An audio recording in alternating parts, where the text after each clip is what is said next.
ومكملين مع بعض نواعم العيد، والنهارده هنعمل مع بعض البيتي فور بطريقة سهلة وبسيطة جدا، وهعلمك ازاي تزينيه بأفكار بسيطة وازاي تطلع معاكي العجينة مظبوطة 100%، وطريقة التسوية الصحيحة ليه.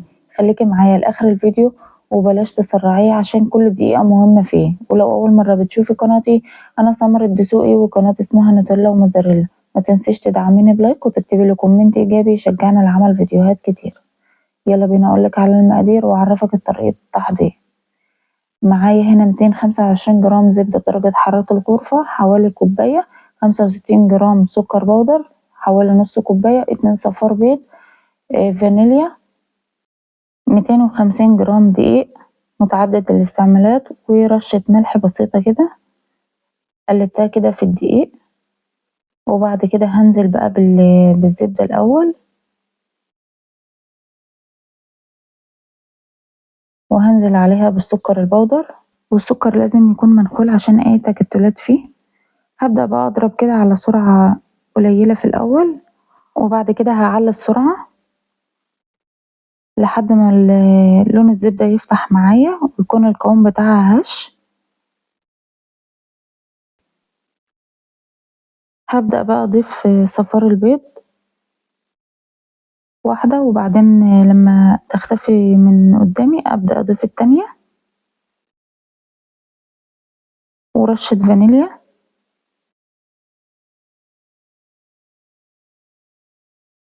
وكل وقت والتاني كده ألم الجوانب علشان أتأكد إن مفيش زبدة لسه مش مضروبة معايا. تمام كده. هبدأ بقى أضيف الدقيق، ولحد ما الدقيق يختفي من قدامي يبقى كده العجينة بقت جاهزة. مش هضربها كتير ولا هعجن فيها كتير. طب لو انت عاوزة البيتي يكون فيه قرمشة خفيفة كده، تضيفي بيضة كاملة للبياض بتاعها.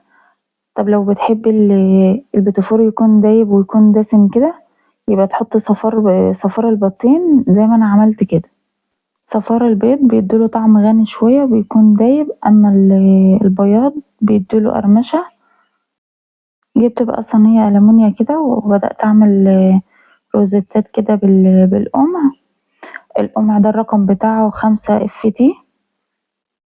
تمام كده. ببدأ أضخ العجينة، بتكون السمك بتاعها أعلى شوية لفوق، بلاش تخليها رقيقة علشان ما تحمرش قوي معاكي وتاخد لون غامق. وهوريكم الاتنين بعد ما الصينية تطلع. تمام كده. بتوقفي ايدك بشكل عمودي كده وبتبدأي تضخي العجينة وتظبطي ايدك، بتطلع معاكي بالشكل اللي انتوا شايفينه ده. طبعا قبل التسوية خالص بتكوني عاملة تيست او اختبار كده للعجينة، بتعملي روزتين 3 كده او 4 في صينية صغيرة، بتدخليهم الفرن بتشوفيهم هيفرشوا معاكي ولا لا. طب لو فرشت معاكي تعملي ايه؟ تحطي من 2 ل3 معالق دقيق، او على حسب ما يكون قوام العجينة يمسك معاكي، وده بيختلف من دقيق للتاني. تمام كده. اما لو ما فرشتش معاكي يبقى كده العجينة مظبوطة 100%.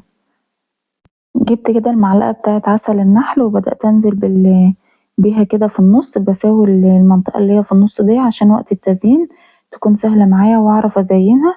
ولو هي مش عندك المعلقة دي ممكن تعملها بصباعك كده عادي، مفيش اي مشكلة. تمام كده. هدخلها بقى على درجة حرارة 180، الرف اللي في النص. وطبعا انا مسخنة الفرن من قبلها بربع ساعة. اخدت معايا لون من تحت، وبدأت افتح الشواية احمر وشها من فوق بالشكل اللي انتوا شايفينه ده. شايفين بقى اللي لونهم غامق هناك، دول اللي كانوا رقيقين جدا. اخدوا لون بسرعة عن باقي الصينية. كل اللي لونهم دهبي وفاتح دول السمك بتاعهم اكتر شوية من التانيين، وعشان كده انا قلتلك كبري السمك شوية.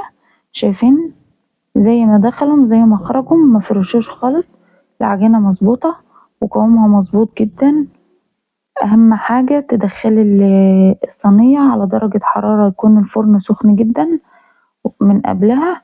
لو دخلتيها على درجة حرارة قليلة او الفرن مش ساخن مسبقا، البيتي فور هيفرش معاكي وهيبقى شكله مش كويس والنقشة بتاعته هتروح. تمام كده. عمومًا كل نواعم العيد لازمًا يكون الفرن ساخن قبلها بربع ساعة، ويكون درجة حرارته عالية جدًا. بعد كده بتدخّلي الصينية، بتستني حوالي 5 دقايق لحد ما تحسي إن البيتيفور نشف كده من برّه واتغلف من برّه. بعد كده بتبدئي تهدّي عليه على درجة حرارة 180. وبعد كده بتبدئي لمّا ياخد لون من تحت تفتحي عليه الشواية، وبيطلع معايا بالشكل اللي انتوا شايفينه ده، واخد اللون الدهبي من فوق زي من تحت. ودي التسوية الصحيحة للبيتيفور، زي ما انتوا شايفين بالشكل ده. النقشة مراحتش وزي ما هي، لأن العجينة بتاعتي مظبوطة 100%. أهم حاجة تعملي التيست اللي في الأول، اللي هو الاختبار اللي بتشوفي العجينة هتفرش معاكي ولا لأ. شايفين دايب ازاي؟ تحفة بجد، وكان طعمه جميل جدا. شايفين عجينة مظبوطة 100%. عملت طبعا الشكل اللي هو بالكاكاو الخام ده. نقصت 3 معالق دقيق، وضفت للدقيق 3 معالق كاكاو. او نقصت مثلا 4 معالق دقيق، احط مكانهم او قدهم بالظبط 4 معالق كاكاو. تمام كده. معايا هنا كل الحاجات اللي انا بزين بيها: لوز مبشور، بندق مبشور، اسبرنجلز، نجوم، ومنها ذهبي برضه. وجايبة هنا شوكولاتة بيضة وشوكولاتة دارك وفرماسيل لونه فضي وفستق مبشور أو مجروش وسبرنجلز بني على فضي. هبدأ بقى ألزق البيتيفور بالشوكولاتة. أنا هلزقه بالشوكولاتة، مش هلزقه بالمربى. المربى بتطر البيتيفور، أما الشوكولاتة بتفضل محافظة على القرمشة بتاعته. تمام كده. بالنسبة لتسييح الشوكولاتة، سيحتها على حمام مائي ومعاه معلقتين زيت.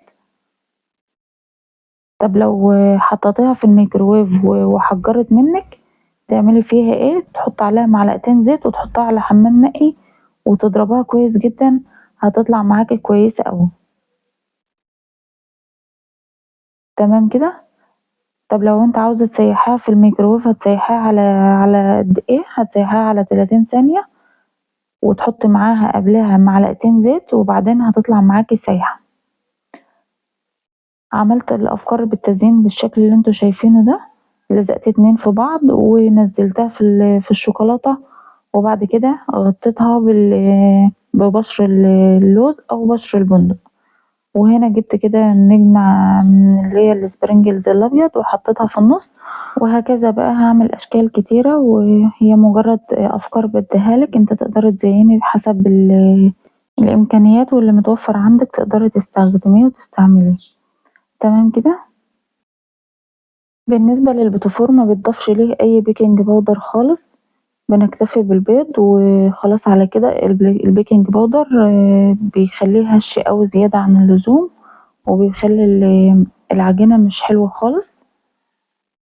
تمام كده. أهم حاجة يكون الفرن متسخن مسبقا زي ما أنا قلت في الأول. طبعا ده خطوة مهمة جدا في التسوية، وبتحافظلك على النقشة بتاعت الروزيتات أو البيتيفور. قبل ما تبدأي سخني الفرن على درجة حرارة 200، وبعد كده بتبدأي تدخلي الصينية لحد ما تحسي ان البيتيفور نشف كده من بره. وبعد كده بتبدأي تهدي عليه. بالنسبة لنوع الدقيق، انا مستخدمة الدقيق اللي هو متعدد الاستعمال من عند العطار. الدقيق ده سايب. وبالنسبة للدقيق اللي هو بتاع الكحك والبسكوت، الدقيق ده بصراحة ما حبتوش خالص، لان هو مش بيمتص الزبدة ولا بيمتص السمنة زي الدقيق اللي هو متعدد الاستعمالات. الدقيق اللي هو متعدد الاستعمالات ده بيدي نتيجة مظبوطة 100%، وبيديكي قوام العجينة حلو جدا ومظبوط من أول مرة. أما بالنسبة للماتيريال والحاجات اللي استخدمتها في التزيين، اللي هي الشوكولاتات واللوز المبشور والبندق المبشور والسبرينجلز والحاجات دي، الحاجات دي أنا بجيبها من عند مستلزمات الحلويات. موجودة متوفرة كل حاجة عنده. تمام كده. عملت كذا فكرة بالشكل ده، ويا رب تكون الأفكار كلها عجبتكم. وروني كل الأفكار بتاعكم في التطبيقات.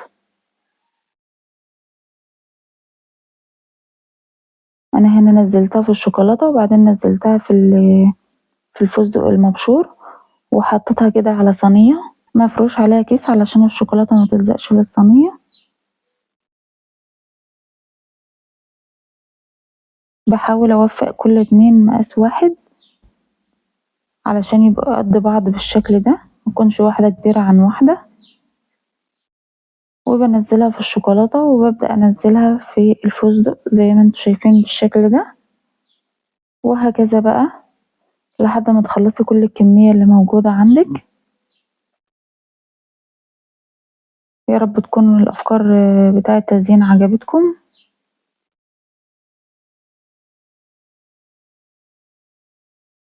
ما تنسوش تعملوا لايك وشير وسبسكرايب على قناة نوتيلا وموتزاريلا.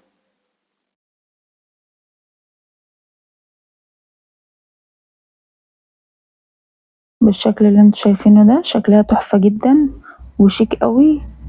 كل المقادير هسيبها لكم في الديسكريبشن او صندوق الوصف. صندوق الوصف اللي هو ايه، اللي هو عرض المزيد تحت الفيديو، بتضغط عليه بتلاقي كل المقادير مكتوبة. شايفين كده بالشكل ده كل التزيين اللي انا او كل البوتيفور اللي انا زينته. طبعا الشوكولاتة نشفت، هبدأ بقى ارصها في العلبة بالشكل ده. هعمل كل صف شكل.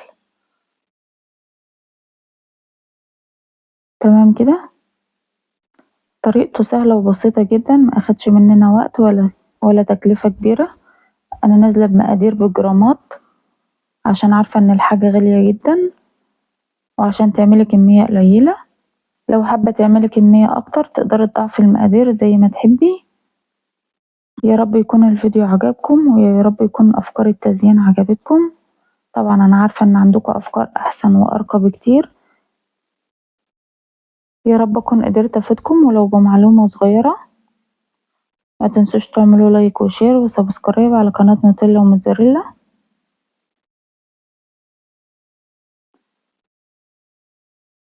وكل عام وانتم بألف خير.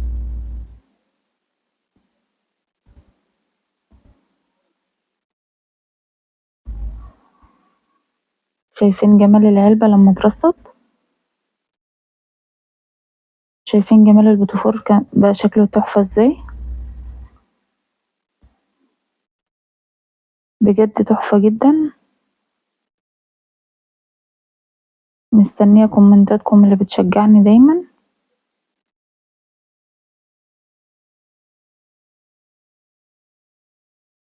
شايفين بقى شكل العلبة لما تجيبوها بقى من بره هتبقى بكام سعرها دي دلوقتي؟ اكيد سعرها هيبقى اوفر قوي.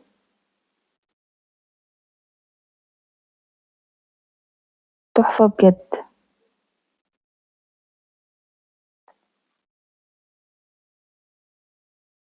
يا رب تكون عجبتكم افكاري. انا حبيت اوريكم شكلها وانا برصها عشان تعرفوا قد ايه هي بسيطة جدا وسهلة قوي. تقدري تاخديها لأي حد انت رايحة تزوريه. فكرة سهلة وبسيطة جدا. والسلام عليكم ورحمة الله وبركاته.